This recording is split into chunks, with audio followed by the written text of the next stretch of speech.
बैठिए।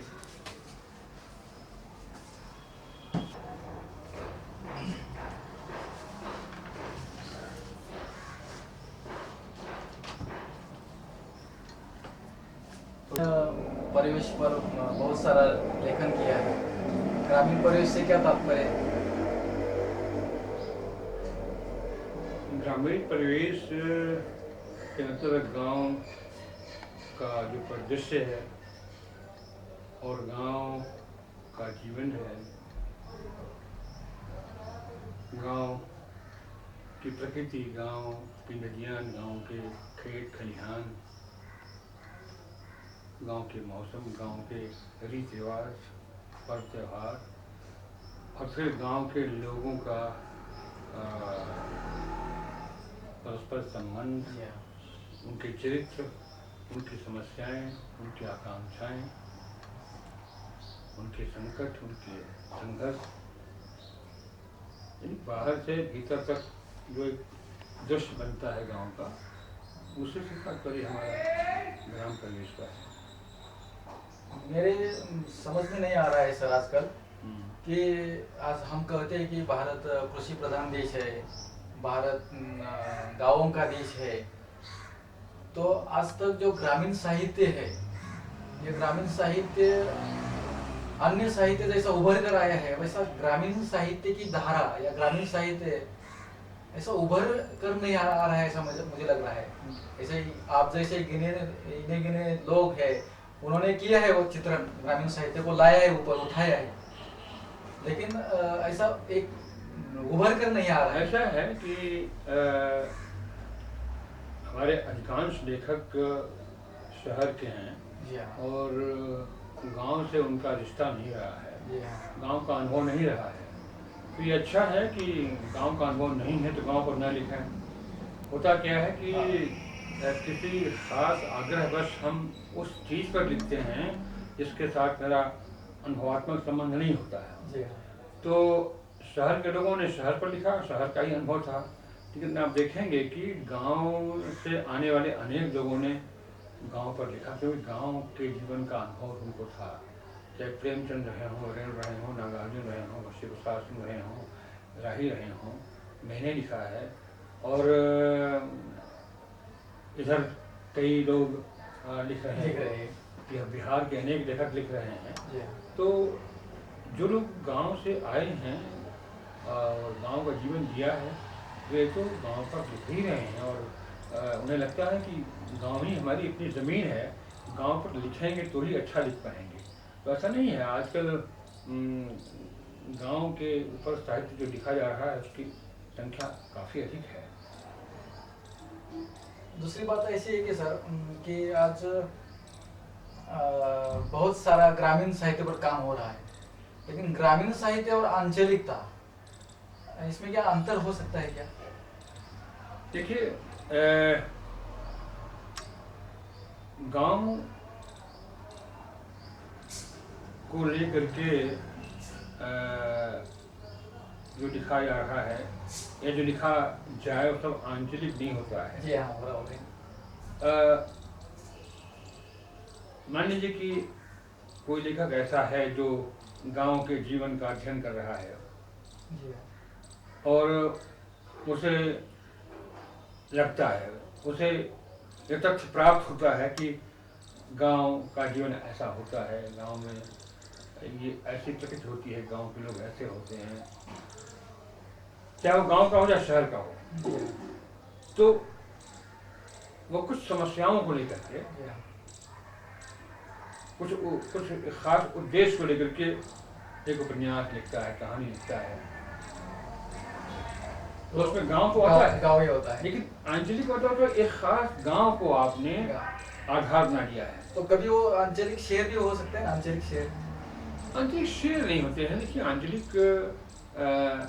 का मतलब होता है कि किसी एक खास अंचल का पूरा जीवन हमारे सामने आया। शेर में कोई अंचल का जीवन नहीं आता है। और यानी आंचलिक कथाएं होती हैं, फिर कथाओं में ही आप किसी खास अंचल का, किसी खास गांव का समग्र जीवन उभार सकते हैं। तो एक खास गांव को लेकर के कहानी होती है, उस गांव के लोग होते हैं, गांव की प्रकृति होती है, गांव का परिवेश होता है, और वो गांव जो है वो तमाम गांवों का बिंब बन जाता है। यानी वो गांव अकेला नहीं है, हम चित्रण करते हैं एक गांव का, लेकिन जाहिर है कि वो गांव जो है अनेक गांवों का प्रतीक बन जाता है। तो और वो ज़्यादा अच्छा इसलिए होता है कि वहाँ लेखक का अनुभव बड़ा सघन होता है। जिस गांव में आप पैदा हुए हैं, जिस गांव को आपने जिया है, उसको आप गहरे पहचानते हैं, और जब उस पर लिखते हैं तो लगता है कि वे सारे पात्र जीवन थोक हैं, जिनको आपने देखा है, जिनके साथ रहे हैं। सारे मौसम, सारी ऋतुएं, सारे खेत खलिहान, नदियाँ आपके सामने जीवन रूप में होती हैं, और वे आती हैं आपके लेखन में। तो लगता है जैसे एक बड़ा जीता जागता गाँव हमारे सामने उपस्थित है, और उसके भीतर से आप तमाम चीज़ें निकालते रहिए। समस्या वहाँ भी है, लेकिन समस्या को लेकर के उपन्यास नहीं लिखा गया है, समस्या वहाँ है, लेकिन एक उपन्यास ऐसा हो सकता है कि समस्या को लेकर के लिखा गया हो। तो आंचलिकता मुझे समझ में नहीं आता है कि आजकल बहुत काम हो रहा है, आंचलिकता पर ज्यादा तो हो रहा है, लेकिन मेरा दावा ये है कि ग्रामीण जो है, ग्राम आंचलिकता तो आती है उसके अंतर्गत, व्यापकता के दृष्टिकोण से आंचलिकता यानी ग्रामीणता ही होती है। हाँ, लेकिन थोड़ा अंचल विशेष, ये अंचल जो है हमारे साहित्य में, वैसा रेणु जी के साथ साथ आंचलिकता बहुत आ रही है, उभर कर आई है। लेकिन ग्रामीण जो है, गांव का ग्रामीण, ये जरा शब्द थोड़ा सा मुझे अच्छा लग रहा है। इस संदर्भ में क्या नहीं हो, यही बात तो हो रही थी। अच्छा लगने का सवाल नहीं है, सवाल ये होता है कि गांव एक व्यापक शब्द है, और अंचल जो है एक खास गांव को सूचित करता है। तो मैंने कहा ना कि सामान्य गांव को लेकर के लिखा जाए तो वो ग्राम प्रधान उपन्यास होगा, और गांव के किसी एक खास गांव को लेकर लिखा जाए तो आंचलिक उपन्यास होगा। और जो आंचलिक उपन्यास होगा वो भी गांव की समस्या को दे रहा है, लेकिन यह है कि वो एक बड़ा परिदृश्य है, एक बड़ा ही बिंब है, जटिल बिंब है, और उसमें अनेक समस्याएं हैं, अनेक लोग हैं। आपको लगता है कि ये गांव का समूचा रूप है, इसमें समस्याएं भी हैं, संबंध भी हैं, मूल्य भी हैं, परंपरा भी है, आधुनिकता भी है, सब कुछ उसमें है, और एक बड़ा अस्तित्व है। और गांव की समस्या को लेकर के अगर आप लिखेंगे तो वो समस्या केंद्र में होगी, समस्या प्रधान होगी, और ये छट जाएंगी। वहाँ आप परिवेश पर ध्यान नहीं देंगे, वहाँ पर ध्यान परिवेश में नहीं होगा। ये नदी नाले, प्राकृतिक मौसम, ये सब हाशिए आ जाएंगे, और जो प्रॉब्लम है, समस्या है, वही कथा बन करके आगे पर चलती रहेगी। तो ये संरचना का अंतर है। अभी जैसे कि कर्मकांड जो है, आज हमारे भारतीय गांव जो है, जो आस्था है, श्रद्धा है, वो चाहे अंधश्रद्धा हो या हम कर्मकांड बोलते हैं, तो आज गाँवों में ये आस्था, ये जो है गहरे रूप में बैठी हुई है। उसमें इसी के कारण थोड़ा सा विकास में बाधा आती है, आस्था अनास्था जो है, अंधश्रद्धा। तो उसके भी पीछे कुछ कारण हो सकता है कि अब तक वो आस्था जो है गाँव वालों की कुछ होती है, उसके पीछे कुछ इच्छा, मतलब श्रद्धा होती है कि नहीं ऐसा ही है। जो भी आज हम जाते हैं, एक सिवान पर मंदिर दिखाई देते हैं, भगवान जैसे कि सिवान पर कोई पूजा अर्चा की जाती है, किसान करता है, या इसके कर्मकांड जो है, इसको कर्मकांड और आस्था, या मुझे कुछ समझ में नहीं आ रहा है। कभी कभी ऐसा भी लगता है मेरे मन में कि ये गाँव वालों की जो आस्था है, ये एक तरीके से अच्छी भी लगती है। देखिए, ऐसा है कि ये सवाल गांव और शहर का नहीं है। मैं तो शहर में यहाँ रोज देखता हूँ, जाता हूँ पार्क में घूमने के लिए, झुंड के झुंड लोग आ रहे हैं, चींटी माटा खिला रहे हैं, केले की पूजा कर रहे हैं, पीपल की पूजा कर रहे हैं, और वो लगता है कि पूरा गांव यहाँ आ गया है। तो शहरों में भी गांव है, गांव में भी शहर है। सवाल ये होता है कि हमारी जो परंपरा ने जो हमें ये पूजा पाठ और विश्वास की थाती सौंपी है, वो एक अच्छी चीज थी। लेकिन हुआ क्या कि उसके भीतर जो गड़बड़ी हो गई, मूल चेतना थी, मूल बात खत्म हो गई और ऊपर ऊपर का जो खोखा लहरा गया, उसके पीछे स्वार्थ जुड़ा हुआ, जुड़ गए। अब हर समय जो होता है, हर समय परीक्षा करता है अपनी परंपरा का कि कौन सी चीज़ आज के लिए उपयोगी है, कौन सी चीज़ उपयोगी नहीं रही, और जो अनुपयोगी है उसको समय छांटता है।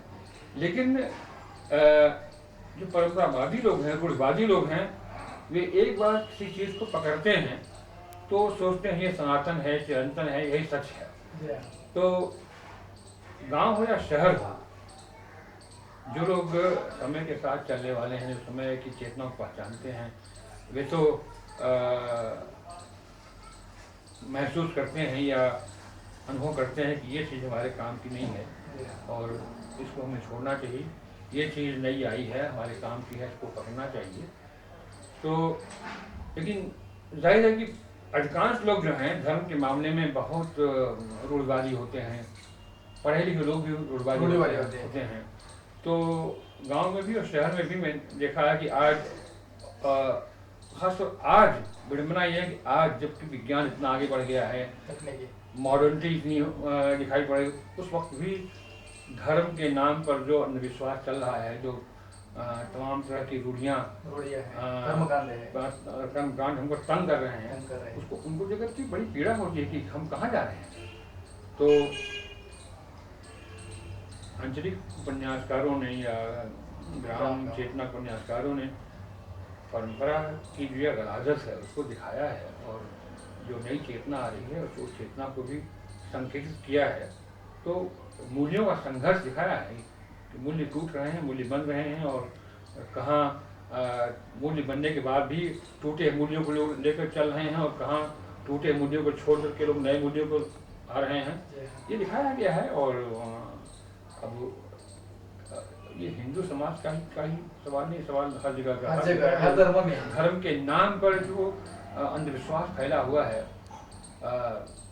वो गजब का है। और बड़ी विसंगत ये है कि इस वैज्ञानिक युग में ये सब अवैज्ञानिक काम हो रहा है।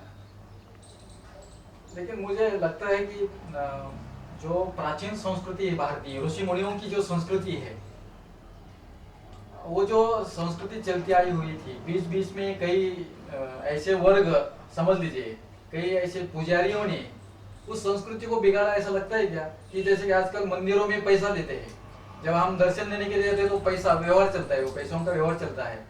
और मुझे लगता है कि जो मूल संस्कृति थी ऋषि मुनियों की, आज जो हम उस संस्कृतियों को पकड़कर जब हम आदमियों के साथ बातचीत करेंगे तो आदमी खड़ा हो जाता है।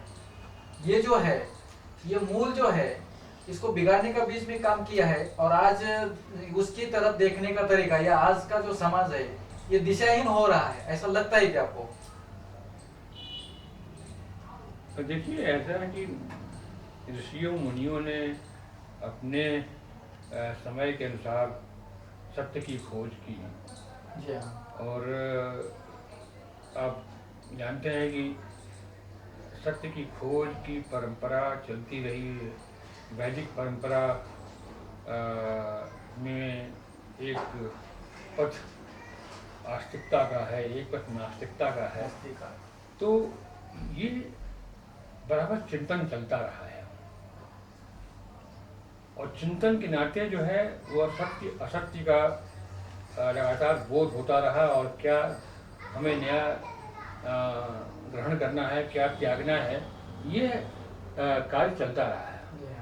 लेकिन धीरे धीरे धीरे धीरे ऐसा हुआ कि हमने ऋषियों और मुनियों की उन वाणियों को ईश्वरीय सत्य मान करके अपना लिया। उनकी वास्तविकता क्या है, सार्थकता क्या है वास्तव में, इसको हम भूल गए। हम समझते हैं कि अब इनकी पूजा करने से हमें पुण्य फल मिलेगा, हमें मोक्ष मिलेगा, हमें स्वर्ग मिलेगा, जबकि ऐसा नहीं है। इसलिए हमारे जीवन के लिए, हमारे स्वास्थ्य के लिए वो संजीवन थे, संजीवन। तो उसको हम भूल बैठे हैं। बस खाली ये पूजा करो, हमें दाना खिलाओ चिड़ियों को, दाना खिलाओ बंदर को, दाना खिलाओ चिड़ी को, तो अपने बैठे बैठे मोक्ष मिल जाएगा। और पाप करते रहो, गंगा में नहा लो, पाप करते रहो, पाप कट जाएगा। तो उसके इन तमाम चीज़ों के पीछे जो एक जो वैज्ञानिक दृष्टि थी वो गायब हो गई, लोगों ने इसको छोड़ दिया, और जो एक कर्म कांड था वही विचार आ गया। तो आज उसके संदर्भ में और आज नई नई जो बात आ रही, मैं यहाँ बात थोड़ी सी बड़ी बात कर रहा हूँ, छोटी मुँह बड़ी बात कर रहा हूँ। डॉक्टर हजारी प्रसाद द्विवेदी जी के जो निबंध हम जब पढ़ते हैं तो द्विवेदी जी ने परंपरा को स्वीकारा है और नवीनता को भी स्वीकारा है।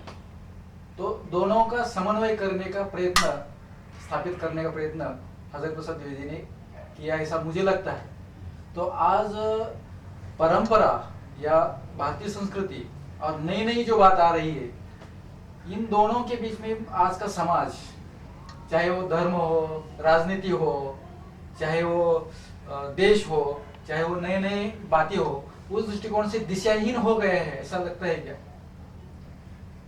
देखिए, द्विवेदी जी जब बात करते हैं परंपरा की, तो वे कहते हैं कि कोई भी संस्कृति शुद्ध नहीं है। जी हाँ। संस्कृतियाँ टकराती रही, जिसको हम परंपरा कहते हैं कि भारतीय परंपरा है, वो कोई शुद्ध परंपरा नहीं है। न जाने कितनी संस्कृतियों का संगम है ये, सक आए, मोड़ आए, नाग हैं, फना है, फना है, फना है, आर्य हैं। तो हम ये मान बैठे हैं कि सारी आर्य संस्कृति है, जबकि इस आर्य संस्कृति में तमाम संस्कृतियाँ मिली हुई हैं, और बाद में जो इस्लाम आया उसकी तमाम चीज़ें मिली हुई हैं। तो जो लोग ये कहते हैं कि हमारी शुद्ध भारतीय संस्कृति है, वो शुद्ध भारतीय परंपरा है, ये भूल जाते हैं कि ये शुद्ध कुछ नहीं है। समय के साथ जो चीज़ें बाहर से आती हैं उनमें घुलती मिलती रहती हैं। जी हाँ। और वो कई बार तो हम सायास भुलाते बुलाते हैं, कई बार वे अपने आप मिल जाती हैं, क्योंकि हम हमारे अनजाने ही तमाम चीज़ें आ रही हैं और हमारे साथ हो जा रही हैं, हमसे मिल जा रही हैं, और कुछ समय बाद हम देखते हैं अरे ये तो कोई नई चीज़ आ गई है, नया पानी आ गया है। तो द्विवेदी जी परंपरा की इसी पुनर्नवता को रेखांकित करते हैं, पुनर्नवा लिखते हैं वो। पुनर्नवा, वो आपने उनका उपन्यास पढ़ा होगा पुनर्नवा। हाँ जी, कि उसमें निबंध में अशोक के फूल है, वो जो राजा कौन चंद्रगुप्त पुनर्नवा में, हाँ उसमें मतलब वो लिखा है कि जो हमारी सामाजिक मान्यताएं हैं, जी हाँ, सामाजिक मूल्य है, जिसमें कि हम समाज को तरजीह दे रहे हैं, उसके विरुद्ध एक व्यक्ति स्वातंत्र का स्वर उठ रहा है कि हर व्यक्ति की अपनी स्वाधीनता है, हर व्यक्ति को प्रेम करने का या अपना फैसला करने का अधिकार है। तो राजा जो है वह चूंकि धर्म का रक्षक है, और धर्म का मतलब जो पारंपरिक धर्म है उसका रक्षक है, उसको समझ नहीं पा रहा है कि नई आहट क्या आ रही है, नई चीज़ क्या आ रही है, उसको समझ नहीं पाता है, इसलिए वो आर्य को दंडित करता है। लेकिन बाद में चलकर तो महसूस होता है कि नहीं, समय बदल गया है और नए मूल्य आ गए हैं, परंपरा में नया पानी आ गया है। तो आचार्य द्विवेदी हमेशा परंपरा की इस पुनर्नवता को पहचानते हैं, और जहाँ ये पुनर्नवता खत्म होती है समाज सड़ जाता है, मूल्य सड़ जाते हैं, आदमी सड़ जाता है, समाज सड़ जाता है। हमेशा नदी की तरह बहते रहना चाहिए। नदी आज यहाँ है, यहाँ की ज़मीन रेतीली है, रेत भी है, ये पथरीली है, पत्थर का भी असर पड़ता है, परिवर्तन, हाँ, उसके पानी का रंग बदलता रहता है, और इसलिए वो जीवन है। तालाब चढ़ता है, पानी बना हुआ है।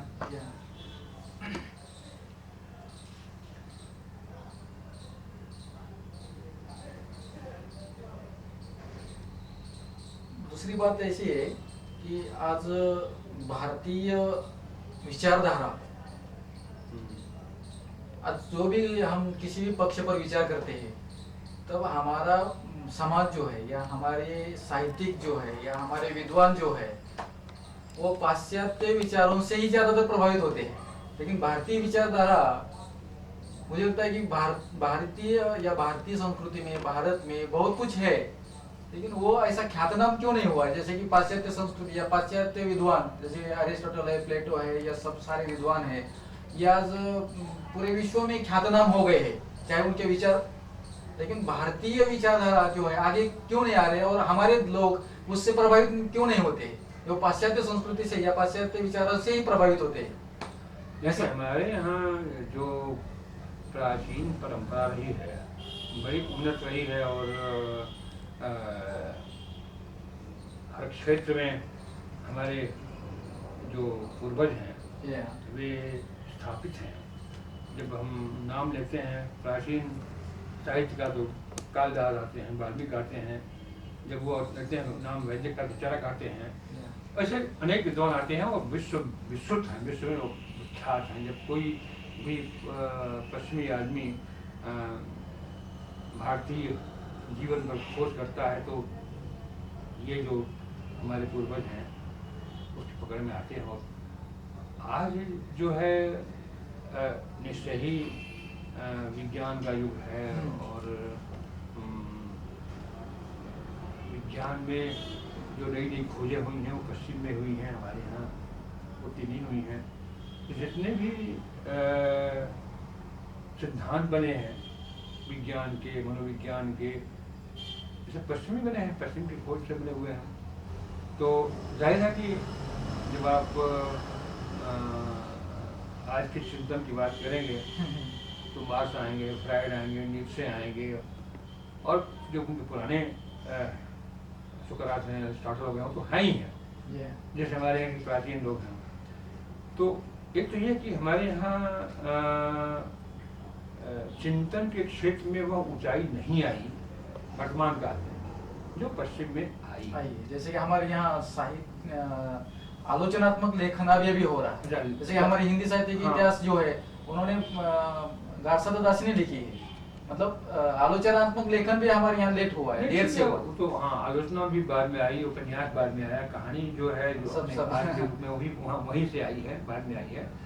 और आचार्य शुक्ल ने एक चेतावनी दी थी कि ये उपन्यास और कहानी के जो रूप हैं पश्चिम से आए हैं, और ये रूप बड़े अच्छे हैं अगर रूप तक ही सीमित हों, और इस रूप में आपको अपनी भारतीय जमीन का कच्छ देना है।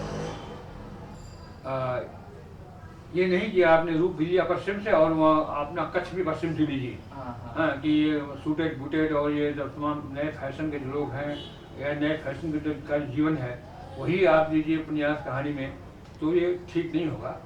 आपका जो भारतीय जीवन है वो आना चाहिए, अपने गांव का, शहर का, आम आदमी का जीवन आना चाहिए, ये चेतावनी दी थी।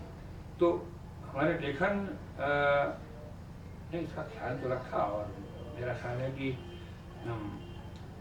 चाहे ऊंचाई न पास का हो, लेकिन उसका जो नेचर है, प्रकृति है, वह देसी जमीन से बनी है, उसकी प्रकृति। अब आप परीक्षा गुरु ही उपन्यास लेना, तो उसमें नएपन की आहट तो है, लेकिन समस्या अपने समय की है। और प्रेमचंद के बाद तो समस्या शुरू होती है। ये बात अलग है कि एक मनोवैज्ञानिक जो परंपरा चली, उसमें मनोविज्ञान के सिद्धांतों का बोलबाला था, और व्यक्ति केंद्र में आ गया और समाज जो है वो हाशिए पर आ गया, बात अलग है। लेकिन वो हमारी केंद्रीय धारा नहीं है, हमने उसको बहुत अपनाया नहीं है, धारा प्रेमचंद की ही अपनाई गई। तो हर क्षेत्र में काम तो हो रहा है, लेकिन वो ऊंचाई जो है नहीं मिली। और एक और बात यह है कि हमारे साहित्यकारों में जो हीनता का बोध है, जी हाँ, वो अद्भुत है। यानी हमारे यहाँ का जो आलोचक या लेखक है, जब बात करता है तो बिना पश्चिमी विचारकों का नाम लिए उसका काम नहीं चलता है। पश्चिम विचारक इनको पूछते नहीं, जानते भी नहीं होंगे, लेकिन इनका जो काम है वो पश्चिमी विचारकों को बगैर नहीं चलता है। वो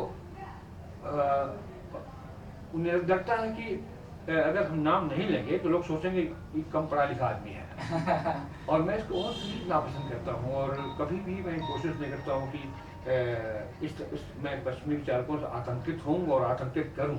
कुछ लोग हैं जो हमेशा नया बना रहने के लिए नया पढ़ेंगे उनका, और नया आतंकित करेंगे, नए और ये अलग बात है कि नहीं कोई नहीं पूछता बात, तो कम से कम हमें हमारे पास स्वाभिमान होना चाहिए। आपका कहना ठीक है कि हमें अपनी जो विरासत है जी उस पर गर्व होना चाहिए और उससे लेना चाहिए।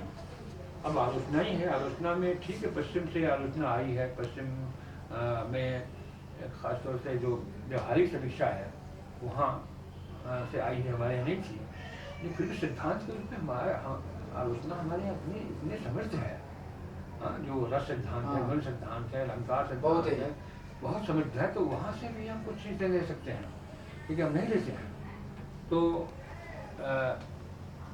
दोनों बातें सही है। एक तो ये कि हम चिंतन में उस ऊंचाई को नहीं पा सके हैं, और इसका एक कारण ये भी है कि हम चिंतन भी करते हैं तो उनकी भाषा में करते हैं, अंग्रेजी में करते हैं और हिंदी में अनुवाद करते हैं, यानी जो हमारी जो मौलिकता है वो सिद्ध नहीं हो पाती है, हम अनुवादक बन के रह गए हैं। तो ये भी एक हमारे ऊंचा न होने का एक कारण ये भी है कि हम अंग्रेजी में सोचते विचारते हैं और जो हमारी सोच है अपनी भाषा में व्यक्त नहीं हो पाती है।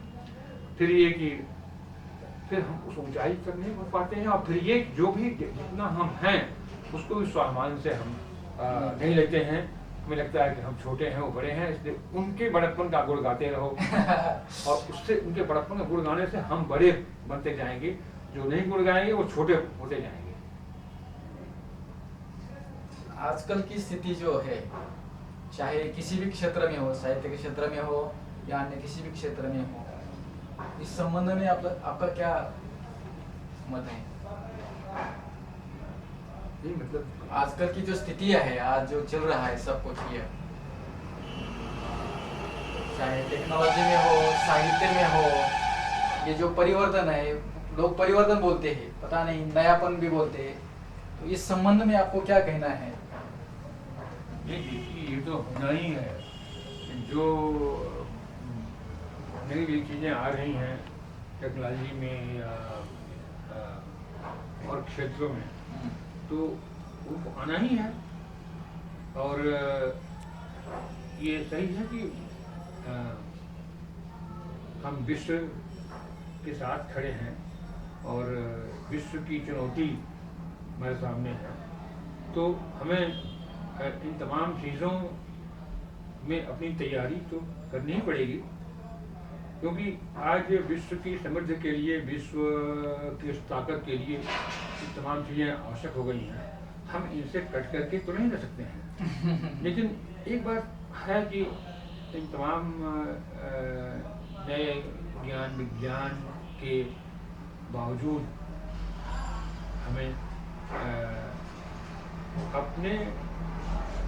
अपनी जड़ों से उखड़ना नहीं चाहिए।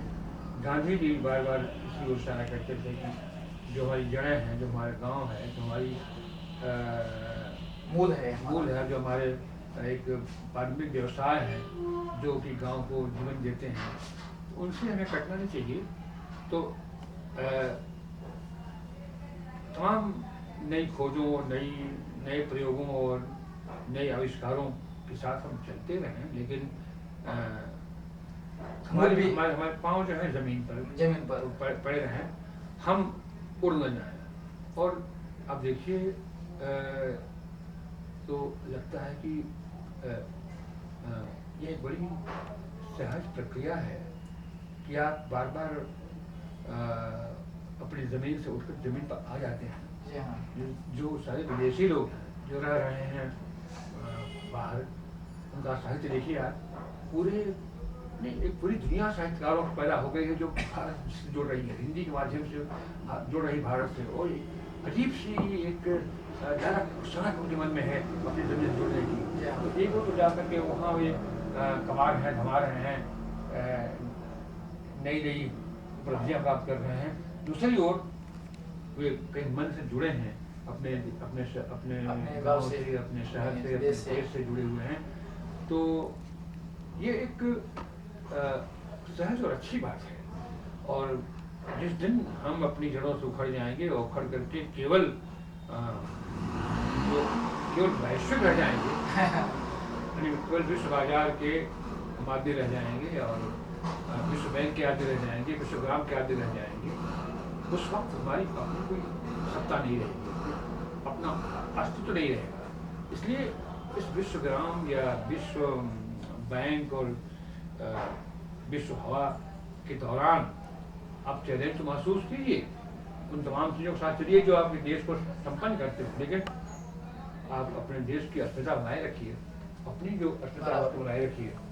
और इसलिए साहित्यकार जो होता है वो बार बार आपको जोड़ता है अपनी जड़ों से, ज़मीन से, अपने गांव से, अपने शहर से, आम लोगों से जोड़ता है। और जो हमारी संवेदनाएं आहत हो रही हैं, मर रही हैं, बार बार उनको वापस करता है। तो साहित्य की उपयोगिता इसी बात में है कि वो बाजार के बीच में आपको आदमी बनाए रखता है, आपकी जो इंसानियत है उसको, उसकी रक्षा करता है। और जो साहित्य ऐसा नहीं करता है वो साहित्य होने लायक नहीं है। बराबर। दूसरी बात, हमने बहुत ही अन्य बातें की है, लेकिन मैं अपनी ओर चला जाता हूँ, ग्रामीण साहित्य की ओर। जो आज हम देख रहे हैं कि भारत में गांव जो है और गांव में जो स्त्री है, गांव के जो परिवार है, ज़्यादातर वो जो स्त्री है, जो परिवार है, उस परिवार का पूरा बोझ उठाने वाले वो स्त्री है। आज स्त्री विमर्श की बात की जाती है और जो स्त्री विमर्श पर बहुत सारा काम हो रहा है आजकल नारी पर। और आजकल की ये जो नारियां काम कर रही है या पुरुष काम कर रहे हैं स्त्री पर, लेकिन जो मूल गांव की जो ये स्त्री है, उन्होंने पूरे परिवार का बोझ उठा दिया है। वो गोबर उठाती है, अपने परिवार का पूरा पालन पोषण करती है, उसको पोषती है। और चाहे उनका जो पुरुष हो, पति हो, चाहे किसी भी प्रकार के स्वभाव का हो, तो भी वो अपने परिवार को ठीक ढंग से पूरी आस्था के साथ ले जाती है, इतना पूरा श्रम करती है वो। तो ऐसी स्त्री को आगे आना चाहिए। ऐसी स्त्री को साहित्य ने प्रकाशित किया है क्या? आपके साहित्य में तो है, लगता है मुझे उसमें। नहीं, गांव के ऊपर जो भी लिखा गया है जी हाँ, तो ये स्त्री होगी ही होगी। जी हाँ, गांव के ऊपर जो उपन्यास हैं, कहानियां हैं, उनमें तो स्त्री होगी। और स्त्री का ये सारा सुख दुख, सारा दुख दर्द है तो उसमें होगा ही, इसमें कोई बात नहीं है। लेकिन एक बात ध्यान देने की है कि गांव में भी स्त्रियों की स्थिति कम दुखदायी नहीं रही है। ये बात अलग है कि नहीं है, एक बात अलग है कि वे ये सोचती हैं कि हम कहाँ जाएंगे, पढ़ी लिखी नहीं होती हैं। और अगर मारपीट के निकाल दिए हैं तो सोचती हैं हम कहाँ जाएंगे, हमारा कुछ नहीं होगा। हालांकि ये भी सच है कि देहात में कितनी भी मारपीट हो, लेकिन कोई निकालता नहीं है किसी को, औरतों को निकालता नहीं है। औरतें घर की इज्जत होती हैं, तो घर में चाहे कितनी भी दुर्दशा उनकी हो, लेकिन वो स्थिति नहीं आती है जो कि शहरों में आती है। तो फिर भी जो देहात में शिक्षा का प्रसार हो रहा है और वो प्रसार धीरे धीरे उनकी अपनी अस्मिता का बोध तो कराएगी।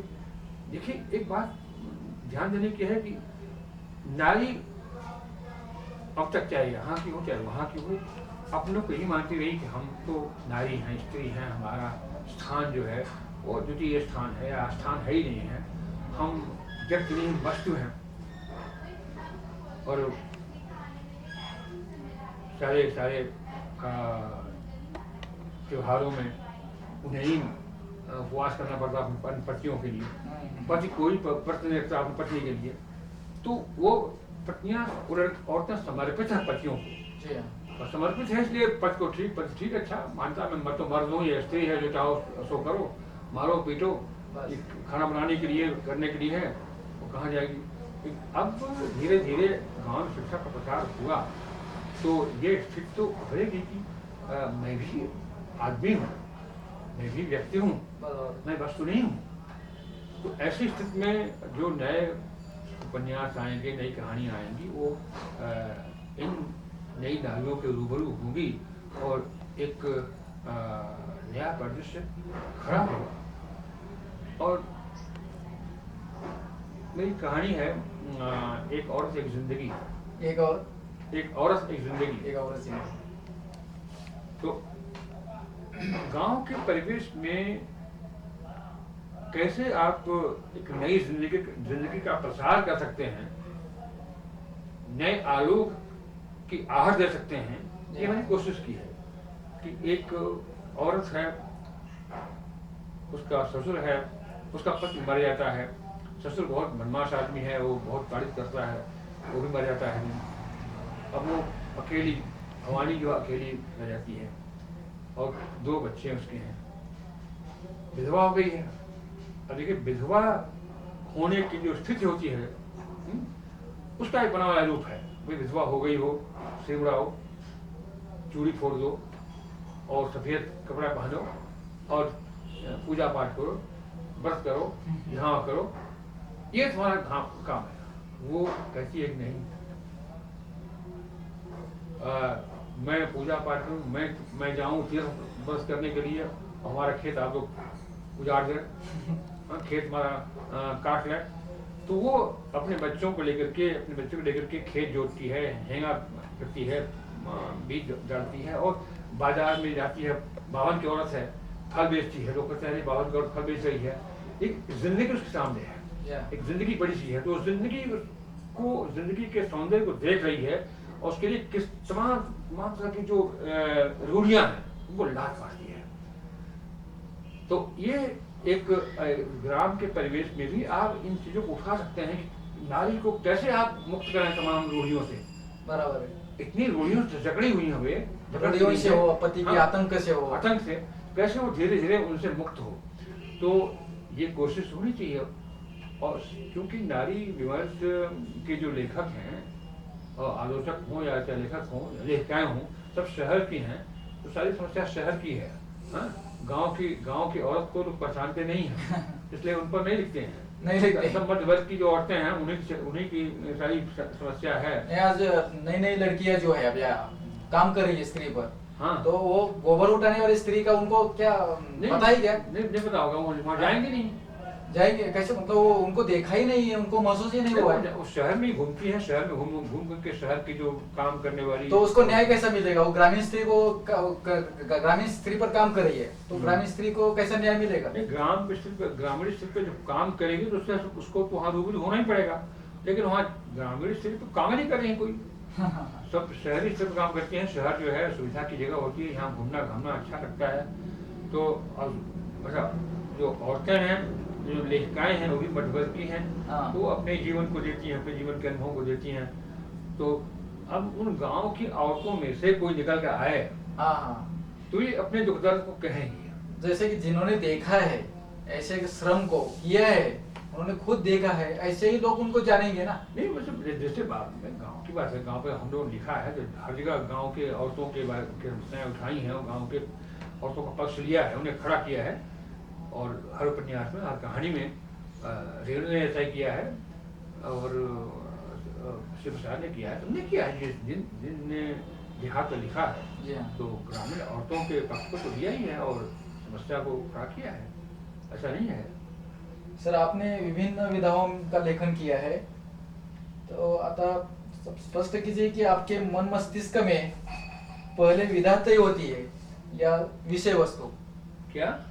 आपने विभिन्न विधाओं में लेखन किया है, अतः आप यह स्पष्ट कीजिए कि आपके मन मस्तिष्क में पहले विधा तय होती है या विषय वस्तु? नहीं, हर विषय वस्तु ही अपनी विधा चुनती है। जी हाँ। मुझे मान लीजिए कि हम ये चाहते हैं कि अपने गांव पर कुछ लिखें, तो गांव पर कविता हो सकती है। गांव का कोई दृश्य है, वो मुझे उभा रहा है, कविता लिखी। जब गांव के पूरे जीवन को देना होगा तो जाहिर उपन्यास ही आएगा। और यदि किसी यानी किसी पात्र की कहानी, पात्र का चरित्र, पात्र की समस्या हमारे मन में है तो कहानी आ जाएगी। तो हर विधा जो है वो अपने जो कथ्य है वह अपने अनुसार विधा चलता है। और ये विधा का और कथ्य का संबंध इतना सहज हम लोग के हो जाता है कि उसके लिए कोई कसरत नहीं करनी पड़ती है। निबंध, अब निबंध की बात, निबंध लिखेंगे, संस्मरण है भाई, किसी संस्मरण लिखना है, अब संस्मरण है भाई, इस किसी आदमी के जीवन पर हम लिख रहे हैं, संस्मरण लिख रहे हैं, कहानी नहीं लिख रहे, संस्मरण लिख रहे हैं। कहानी की और संस्मरण की जो प्रक्रिया है वो अलग अलग होती है, अलग होती है। तो ये लिखने की प्रक्रिया में इतनी बातें साफ होती है मन में कि कुछ संकट होता नहीं है। शुरू में संकट हो सकता है लेकिन बाद में इतना सब कुछ सहज हो जाता है कि अपने आप बात साफ हो जाती है कि ये कहानी लिखनी है या कविता लिखनी है या उपन्यास लिखना है या। तो आपकी राय में ऐसे कौन से विषय है जिन पर आज तक लिखा नहीं गया है या लिखा गया है तो बहुत कम?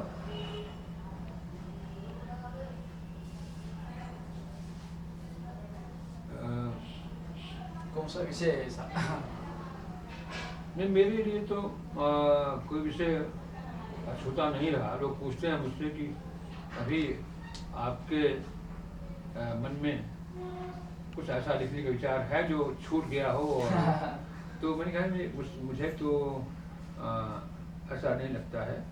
मैंने तो अपने जीवन को यहाँ से वहाँ तक खंगाल रखा है, अपने अनुभव को खंगाल रखा है, और कुछ ऐसा नहीं है जो लिखने को बाकी हो।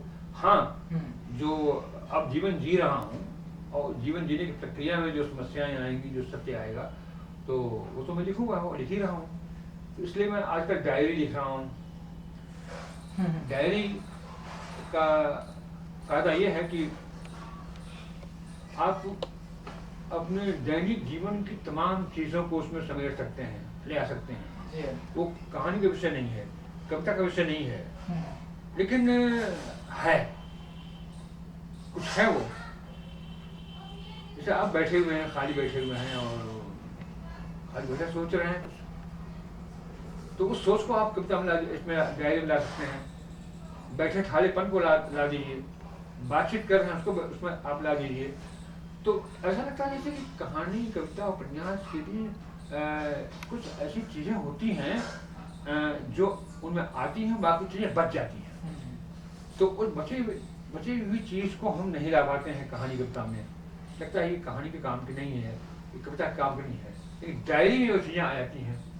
हाँ, और बड़े सहज भाव से आती हैं। इसलिए इतना सब कुछ लिखने के बाद मुझे लगा कि जो जीवन जी रहा हूँ, उस जीवन की तमाम छोटी छोटी बातों को, छोटे छोटे संदर्भों को, छोटे छोटे स्पंदनों को मैं डायरी में ला सकता हूँ। तो ये मुझे पता नहीं है कल में क्या छूटा हुआ है, कल क्या लिखूँगा।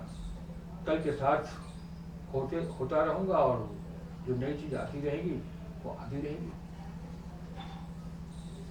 आपकी दृष्टि से अपने उपन्यासों में से सर्वाधिक सफल उपन्यास कौन सा है और क्यों?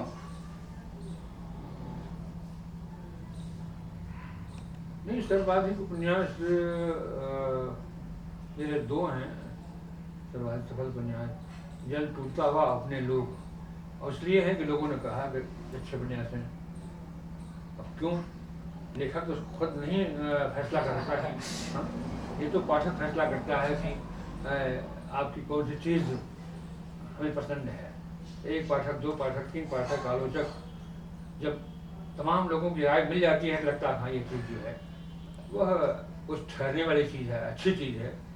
लेखक तो जब लिखता है तो उसे लगता है कि हाँ मैं अच्छा ही लिख रहा हूँ, और ये फैसला नहीं कर पाता कि लिखने के बाद वो जो चीज़ बनेगी कैसी बनेगी, ये पाठक फैसला करता है। तो मुझे लगा कि जल टूटता हुआ अपने लोग को लोगों ने काफ़ी सराहा, पसंद किया। एक आंचलिक उपन्यास के रूप में है, जिसने कि पूरे गांव के जीवन को, एक अपने लोग जो है शहर पर है, जिसने गोरखपुर शहर के पूरे जीवन को समेटा, अपने समय को समेटा। तो इन दोनों में एक जीवन की समग्रता है, और लोगों को लगता है कि ये उपन्यास ठीक है, अच्छे हैं।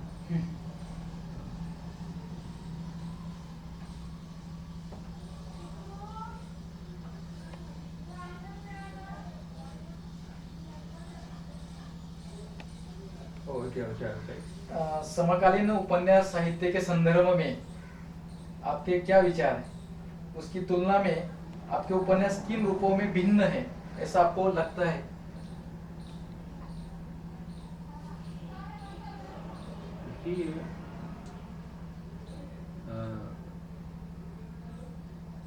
हर लेखक एक दूसरे से भिन्न होता है। जी हाँ। ये तो सहज सहज सी बात है कि हर लेखक जैसे व्यक्ति भिन्न होता है। हाँ, हर लेखक की शैली भिन्न होती है, उसके अनुभव भिन्न होते हैं, बराबर, उसकी प्रक्रिया भिन्न होती है, और हर लेखक की हर रचनाएं भिन्न होती है एक दूसरे से। Style is man himself. हाँ, हर व्यक्ति का एक व्यक्तित्व भिन्न होता है। अगर सारी रचनाएं एक जैसी हों तो तमाम रचनाएं लिखने की आवश्यकता क्या है? तो ये है कि यथार्थ का जो दबाव है वह रचना को नया नया रूप देता है। तो इसलिए ये मैंने कहा कि हर लेखक एक दूसरे से अलग है। अच्छा लेखक जो होता है वो विशिष्ट होता है, अपने रंग में अकेला होता है। तो जितने भी अच्छे लेखक हैं वो कहीं न कहीं अपने में अकेले हैं, रंग अकेला है। और हर लेखक का हर अच्छा उपन्यास या अच्छी रचना अपने रंग में अकेली है, भिन्न है अपनी पिछली रचनाओं से।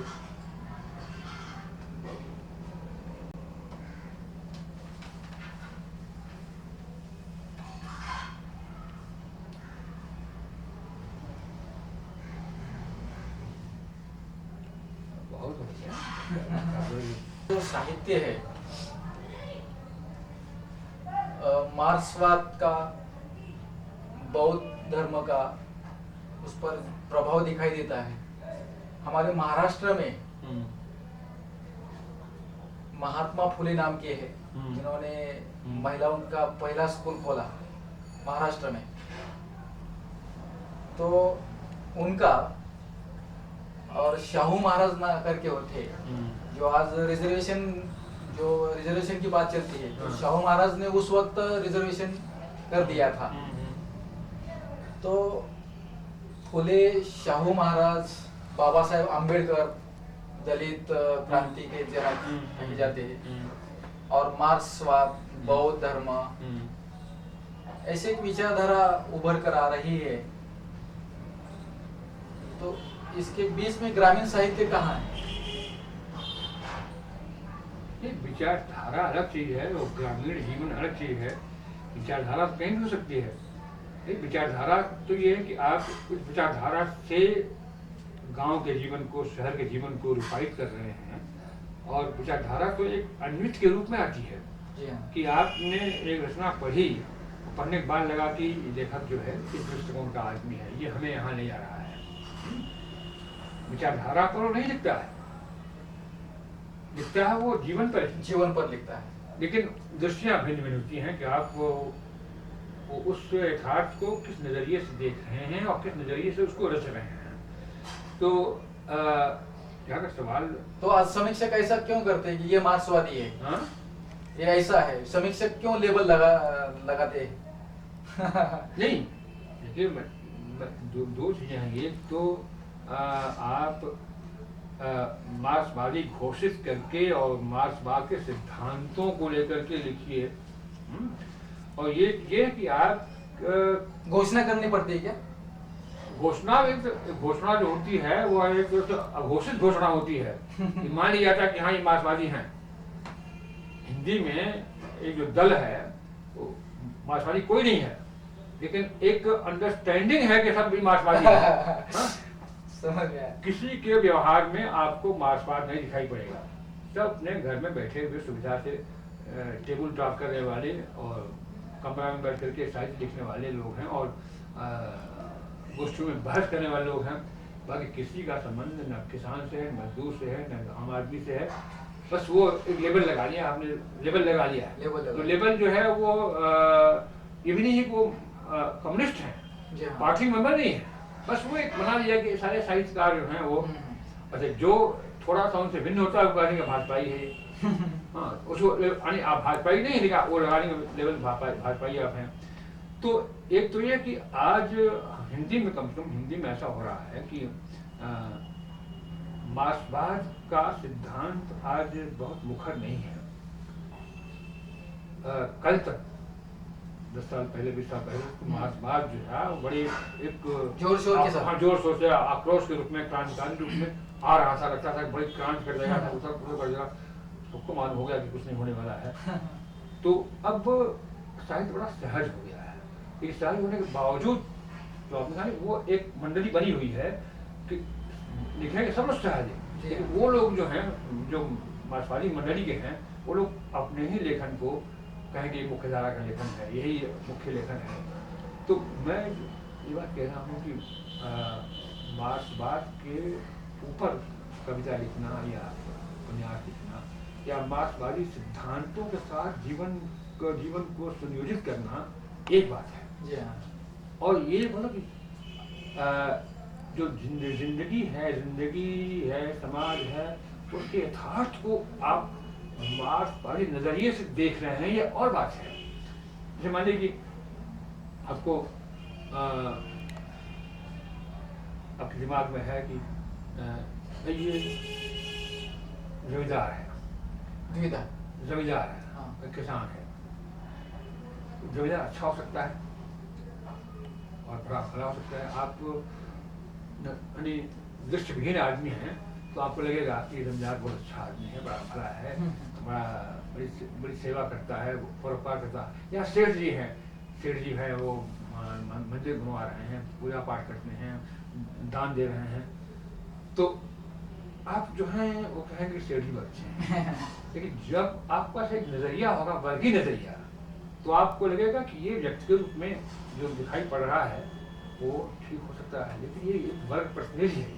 अंततोगत्वाय जो है जमींदार है, अंततोगत्वाय एक बनिया है, सेठ है, और ये शोषण का प्रतीक है। शोषण करेगा तो धर्म के आड़ शोषण करेगा, धर्म अनुसार के आड़ शोषण करेगा, और वो पूरा अकेला नहीं है, एक वर्ग है। तो जब भी आप लिखेंगे तो आपके दिमाग में ये होगा कि ये आदमी अच्छा ऊपर से बड़ा होकर के भी क्रूर है, और उसका परिणाम यह है कि ये जो गरीबी है, जो शोषण है, ये हो रहा है समाज में। तो ये नजरिया आपको दिखाई पड़ेगी, इस नजरिया आपको इस हाथ को दिखाई देगा। और जब आप रचना करेंगे तो इस नजरिए के साथ उस यथार्थ को रचेंगे, और जब उपन्यास पूरा होगा तो लगेगा आपको कि हम कहीं हैं, कहीं खड़े हैं, कहीं, यानी हम एक जो शोषित हैं, जो दलित हैं, उनके साथ खड़े हैं, कहीं खड़े हैं। वो अच्छा एक बार ध्यान देने की है कि जो अच्छा साहित्यकार होता है वह किसी को खाने में नहीं बांटता है। मैंने कहा ना कि जमींदार शोषण का प्रतीक हो सकता है, हाँ। फिर भी वो आदमी है, आदमी के ऊपर भी कहीं ना उसकी मजबूरियां हैं। से राय साहब हैं, गोयान के राय साहब हैं, राय साहब की भी मजबूरियां हैं, वो शोषण के प्रतीक हैं, प्रेमचंद ने उसको पहचाना है, लेकिन कहीं वो आदमी के रूप में उनके अपने दुख दर्द हैं। तो एक अच्छा साहित्यकार जो होता है किसी भी कैरेक्टर को जब लेगा तो उसके पूरे अंतर्विरोध को प्रोवाइड करेगा, वो अनुभव से काम करता है, वो खानों में नहीं बांटता है, वो पहचानता है अनुभव से कि किसान क्या है, मजदूर क्या है, गांव क्या है, शहर क्या है। और जो ठेठ दृष्टिकोण वाले लोग हैं वो बांट लेंगे कि किसान है, किसान का करेक्टर ऐसा होता हम ऐसा लिखाएंगे, ये जमींदार है इसका करेक्टर ऐसा होता हम ऐसा लिखाएंगे, पूंजीपति है इसका करेक्टर ऐसा होता हम ऐसा लिखाएंगे। तो जो अंतर्विरोध है ना, जो कॉम्प्लेक्सिटी है वो नहीं आती है, बस सीधे लगता है कि जमींदार किसान ये लड़ाई हो रही, कबड्डी हो रही है। तो अब हिंदी में कम से कम ऐसा नहीं हो रहा है, और मार्क्सवादी लोग भी अगर कबड्डी नहीं खेल रहे हैं। और जहाँ तक सवाल दलितों का है, वो तो बौद्ध धर्म में विकसित हो ही रहे हैं, और उनको लगता है कि बौद्ध धर्म जो है समानता का धर्म है, और जहाँ उनको पनाह मिल सकती है, जहाँ उनको त्राण मिल सकता है, और ठीक भी है। हमारा जो हिंदू धर्म है उसने तो उन्हें कुछ नहीं दिया, और फिर भी वो हिंदू बने रहे, ये उनकी कृपा है। तो मुझे अच्छा लगता है कि वे देश में हैं, विद्रोह में हैं, और अपनी अस्मिता, अपने अस्तित्व के प्रति जागरूक है हाँ, और समानता की मांग कर रहे हैं, और सही है, आदमी आदमी है और कुछ नहीं होता है। तो इसके साथ जो है आजकल 3 विषय प्रमुख मुझे लग रहे हैं। एक तो नारी, जो स्त्री पर आज स्त्री के बारे में चल रहा है विचार विमर्श वगैरह। दूसरी बात है कि दलित साहित्य, ये 2 विषय हो गए। उसके साथ साथ जैसे कि मुझे भी लगता है, और जैसे कि आजकल जो है बहुत लोगों की नजरिया उस और ग्रामीण जो साहित्य है वो भी आना चाहिए इसके साथ साथ। मतलब दलित साहित्य, स्त्री साहित्य और ग्रामीण साहित्य, इसको थोड़ा सा ग्रामीण, इन दोनों के साथ ग्रामीण साहित्य को अलग कर सकते हैं क्या?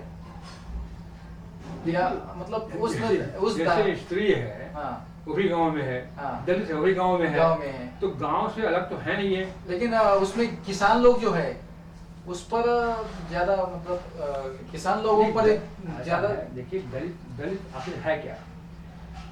दलित तो तभी दलित हैं जबकि ऊंचे वर्गों के किसान जो है उनका शोषण करते हैं। तो जब गांव आएगा तो गांव में ऊंचे लोग भी आएंगे, ये भी आएंगे, तभी तो शोषण की प्रक्रिया दिखाई पड़ेगी। तो कोई भी दलित अकेले थोड़ा है। आजकल क्या हो रहा है, रिजर्वेशन जो दिया जा रहा है केवल दलितों को दिया जा रहा है, और जो किसान है, छोटे छोटे किसान जो है, बड़े जमींदारों की बात छोड़ दीजिए या बड़े किसानों की बात छोड़ दीजिए, लेकिन छोटे छोटे किसान जो है वो बेचारे ऐसे ही दबे रहे, उनको कोई सहूलत नहीं है, कोई रिजर्वेशन नहीं, आरक्षण नहीं दिया जा रहा है। किसान लोग आज आत्महत्या कर रहे हैं, आज प्रमुख विषय हो रहा है संसद में भी, विधान भवन में भी उसकी व्यवस्था कहीं और होनी चाहिए। बाकी दलित लोगों को जो दिया गया आरक्षण, तो उसके पीछे वर्ग भी है और जात भी है, राजनीति भी दिखाई देती है। नहीं, राजनीति तो खैर ही है, लेकिन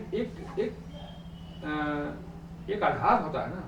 आप अगर गरीबों को देंगे आरक्षण, गरीबी को आप आधार बनाएंगे, तो मेरा ख्याल है कि फिर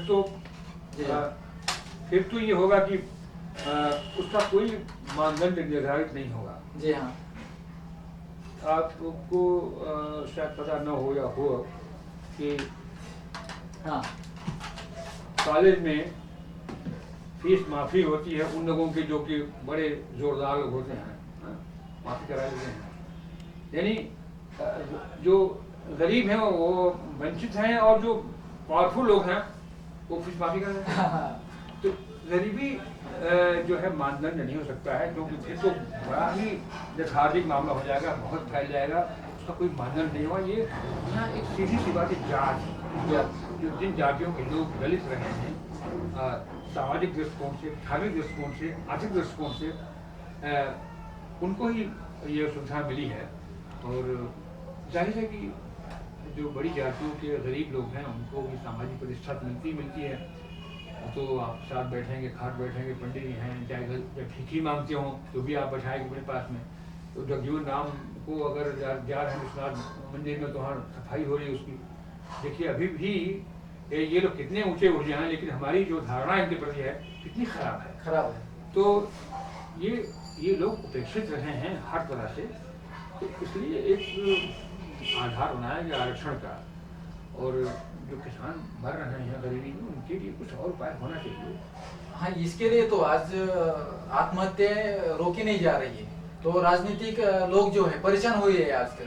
तो इसके लिए जो ग्रामीण साहित्यकार है या जो ग्रामीण गांव में जो काम कर रहे हैं, ऐसे लोगों से, ऐसे विद्वानों से विचार विमर्श करना चाहिए क्या सरकार ने आत्महत्या के संदर्भ में? सरकार ऐसे ही नादान थोड़े है कि उसको बात समझ में आती हो। सरकार जानती है कि आत्महत्या क्यों हो रही है और क्या करना चाहिए, करे तब तो साहित्यकारों से सलाह लेकर के थोड़े करेगी। वो खुद भी जानती है कि हाँ, किसानों की हालत क्या है, रोज बहस होती है संसद में, तो उसके लिए वही लोग कुछ कर पाएंगे। किसी गोष्ठी की आवश्यकता नहीं है। उनके गांव से आने वाले जो सांसद हैं, एमएलए हैं, उनको मालूम है, सब सब बहस करते हैं, बताते हैं। तो अब ये है कि उसका उपाय क्या है। सर अंतिम सवाल भी, आप एक सफल और वरिष्ठ साहित्यकार की हैसियत से आप नई पीढ़ी के पाठकों, लेखकों तथा युवकों को कौन सा संदेश देना चाहिए?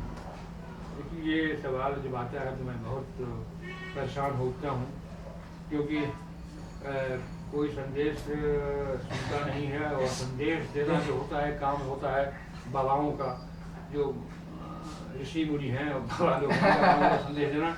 हम लोग साहित्यकार हैं, अपना लिखते हैं, और यही हम कहना चाहते हैं कि वे भी अपने अनुभव से, अपने मन से लिखें, अपना रास्ता तलाशें।